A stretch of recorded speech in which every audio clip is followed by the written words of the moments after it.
Assalamualaikum warahmatullahi wabarakatuh. Perkenalkan, nama saya Muhammad Isam, NPM 2401010044.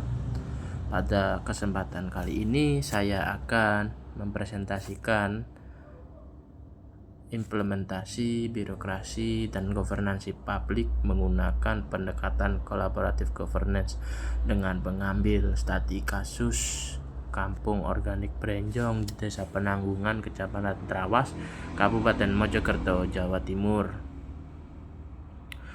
Alasan saya memilih kasus ini karena Brenjong bukan hanya berhasil mengembangkan pertanian organik. Lalu kita bisa lanjutkan ke pembahasan. Yang pertama yakni ada latar belakang. Ketahanan pangan merupakan salah satu prioritas pembangunan Indonesia. Namun tantangan yang dihadapi saat ini semakin kompleks. Perubahan iklim menyebabkan musim tanam sulit diprediksi. Sementara itu, alih fungsi lahan pertanian yang menjadi kawasan permukiman maupun industri itu selalu meningkat. Di sisi lain, jumlah penduduk yang terus bertambah menyebabkan kebutuhan pangan semakin besar. Apabila menggunakan pendekatan birokrasi tradisional atau government, pemerintah seringkali menjadi aktor utama yang merancang, melaksanakan, sekaligus mengevaluasi kebijakan. Akan tetapi, pendekatan seperti ini memiliki berbagai keterbatasan, baik dari sisi anggaran, sumber daya manusia, maupun kemampuan menjangkau seluruh masyarakat. Oleh karena itu, berkembanglah paradigma governance, yaitu penyelenggaraan urusan publik melalui kerjasama berbagai aktor. Menurut Ansel dan Gas menjelaskan bahwa collaborative governance merupakan proses pengambilan keputusan publik yang melibatkan pemerintah, aktor non-pemerintah secara langsung dalam forum bersama untuk mencapai konsensus dan menghasilkan kebijakan yang lebih efektif. Dalam konteks tersebut, Kampung Organik Brenjong menjadi contoh menarik. Karena apa? Keberhasilannya tidak hanya berasal dari program pemerintah saja, tetapi juga inisiatif dari masyarakat itu sendiri yang kemudian didukung oleh pemerintah daerah, akademisi, komunitas, dunia usaha, dan berbagai lembaga lainnya. Dengan kata lain, keberhasilan Brenjong lahir dari sinergi beberapa aktor, bukan dominasi pemerintah semata. Analisis dari saya mengenai persoalan ketahanan pangan ini tidak dapat dipandang hanya sebagai persoalan produksi pertanian saja. Persoalan tersebut juga berkaitan dengan tata kelola, partisipasi masyarakat, distribusi hasil pertanian, hingga keberlanjutan lingkungan. Oleh sebab itu, keberhasilan suatu program tidak cukup diukur dari besarnya bantuan pemerintah saja, tetapi juga dari kemampuan pemerintah membangun kolaborasi yang mampu memberdayakan masyarakat agar mandiri. Lalu berikutnya kita mengenal apa sih Kampung Brenjong itu. Kampung Organik Brenjong merupakan komunitas pertanian organik yang berada di Desa Penanggungan, Kecamatan Trawas, Kabupaten Mojokerto. Komunitas ini berkembang sejak tahun 2007 sebagai bentuk kepedulian masyarakat terhadap lingkungan sekaligus upaya meningkatkan kesejahteraan petani melalui sistem pertanian organik. Berbeda dengan pertanian konvensional yang berorientasi pada peningkatan produksi semata, Brenjong menerapkan konsep pembangunan yang lebih komprehensif. Masyarakat tidak hanya memproduksi sayuran organik saja, tetapi juga mengembangkan peternakan, pengelolaan limbah organik menjadi pupuk, wisata edukasi, pelatihan pertanian, hingga pemasaran hasil pertanian secara kolektif.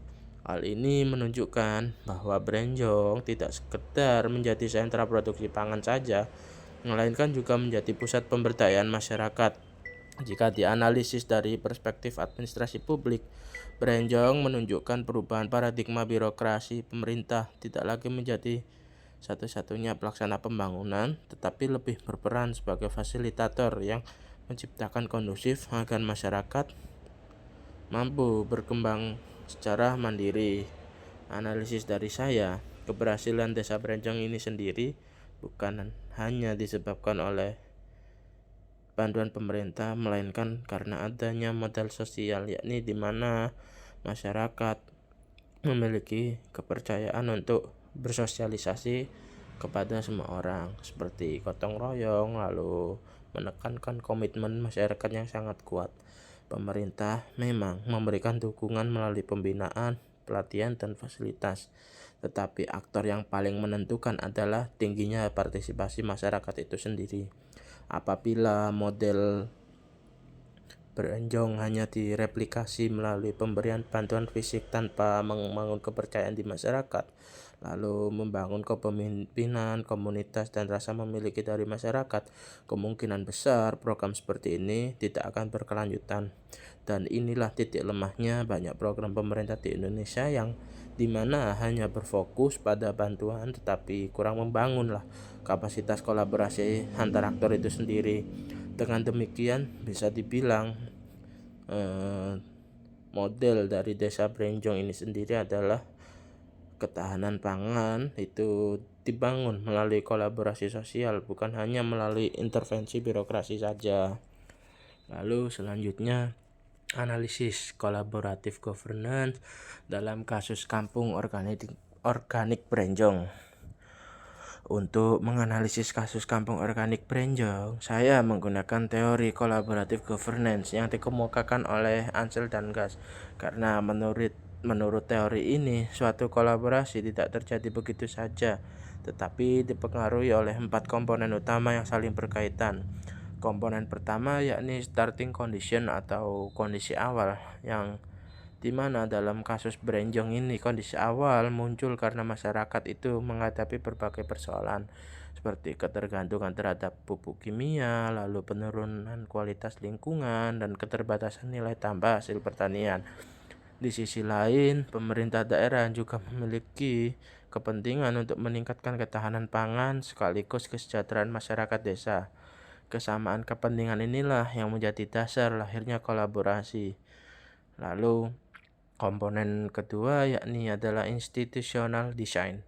Ansel dan Gas menekankan bahwa kolaborasi membutuhkan aturan main yang jelas. Di Brenjong, hal tersebut terlihat dari pembentukan kelompok tani, lalu pembagian peran antara anggota, mekanisme musyawarah, serta kerjasama dengan pemerintah desa dan dinas terkait mengenai aturan yang membuat hubungan antar aktor itu menjadi lebih terstruktur. Karena adanya aturan itu sendiri agar hubungan antara aktor ini tadi tidak terpecah belah karena sudah ada acuan yang mengatur itu. Lalu komponen ketiga adalah fasilitatif leadership atau kepemimpinan fasilitatif. Dalam kolaboratif governance, pemimpin tidak mendominasi tetapi mampu menjadi penghubung antar aktor. Tokoh penggerak Brenjong bersama pemerintah desa menjalankan fungsi ini dengan membangun komunikasi, menyelesaikan konflik, serta menghubungkan masyarakat dengan berbagai lembaga seperti perguruan tinggi dan pemerintah daerah. Lalu komponen terakhir adalah kolaboratif proses, yakni proses dialog, membangun kepercayaan, komitmen, hingga menghasilkan aksi bersama. Di Brenjong, proses ini berlangsung secara bertahap melalui pelatihan, pendampingan, gotong royong, hingga evaluasi program secara berkala. Lalu analisis dari saya, kekuatan utama dari desa Brenjong ini sendiri bukan terletak pada besar kecil anggaran dari pemerintah, melainkan pada kualitas proses kolaborasi itu sendiri. Banyak program pemerintah gagal karena program itu hanya berorientasi pada penyaluran bantuan. Sebaliknya, Brenjong membangun kepercayaan terlebih dahulu sehingga masyarakat itu tadi merasa menjadi bagian dari program ini. Hal ini sejalan dengan teori Ansel dan Gas yang menyatakan bahwa trust building merupakan fondasi keberhasilan kolaboratif governance begitu. Lalu selanjutnya yakni analisis mengenai aktor-aktor utama di kolaboratif governance. Salah satu ciri utama aktor kolaboratif governance adalah adanya keterlibatan berbagai aktor dengan peran yang berbeda namun saling melengkapi. Dalam kasus Brenjong ini sendiri, pemerintah daerah berperan sebagai regulator dan fasilitator. Pemerintah menyediakan berbagai program pelatihan, pendampingan, serta membuka akses terhadap bantuan dan jejaring pemasaran. Namun, pemerintah tidak mengambil alih seluruh kegiatan masyarakat. Pemerintah desa berfungsi sebagai koordinator lokal yang memfasilitasi komunikasi antar masyarakat dengan pemerintah daerah. Peran ini penting karena pemerintah desa merupakan aktor yang paling dekat dengan masyarakat. Lalu komunitas Beranjong itu sendiri menjadi aktor utama yang menjalankan berbagai kegiatan pertanian organik, pengelolaan limbah, pelatihan, hingga wisata edukasi. Tanpa komunitas yang kuat, program tidak akan berjalan meskipun pemerintah telah menyediakan berbagai fasilitas. Perguruan tinggi memberikan kontribusi melalui penelitian, pengembangan teknologi, pertanian organik, serta kegiatan pengabdian kepada masyarakat. Sementara itu, sektor swasta membantu melalui program CSR maupun dukungan pemasaran produk organik. Media berperan memperkenalkan Beranjong kepada masyarakat luas sehingga meningkatkan daya tarik wisata edukasi sekaligus memperluas pasar. Dan analisis dari saya, hubungan antar aktor di desa Beranjong itu sendiri menunjukkan adanya interdependensi, yang dimana setiap aktor itu saling membutuhkan. Pemerintah membutuhkan partisipasi masyarakat agar program ini berjalan secara efektif. Sebaliknya, masyarakat membutuhkan dukungan pemerintah dalam bentuk kebijakan dan akses sumber daya. Namun, terdapat potensi kelemahan ketika kolaborasi itu sendiri terlalu bergantung pada tokoh tertentu atau komunitas tertentu. Keberlanjutan program dapat terganggu apabila tokoh tersebut tidak aktif lagi. Oleh karena itu, regenerasi kepemimpinan menjadi aspek penting yang harus diperhatikan agar kolaborasi tetap berkelanjutan. Lalu selanjutnya evaluasi kritis, implementasi kolaboratif dan governance. Di mana indikator keberhasilan itu sendiri yang pertama yakni ada partisipasi masyarakat tinggi sehingga program tidak bergantung sepenuhnya pada pemerintah. Selanjutnya kolaborasi menghasilkan inovasi seperti pertanian organik, wisata, edukasi, dan pengelolaan sampah terpadu. Lalu selanjutnya terjadi peningkatan kapasitas masyarakat melalui pelatihan dan pendampingan. Dan yang terakhir, hubungan antar aktor didasarkan pada kepercayaan atau trust dan tujuan bersama sehingga kolaborasi dapat bertahan dalam jangka panjang. Namun, kelemahan dari itu tadi, keberhasilan masih dipengaruhi oleh tokoh penggerak komunitas itu sendiri sehingga terdapat resiko keberlanjutan apabila terjadi pergantian kepemimpinan. Lalu selanjutnya ada akses pemasaran produk organik yang belum sepenuhnya stabil dan masih menghadapi persaingan dengan produk pertanian konvensional.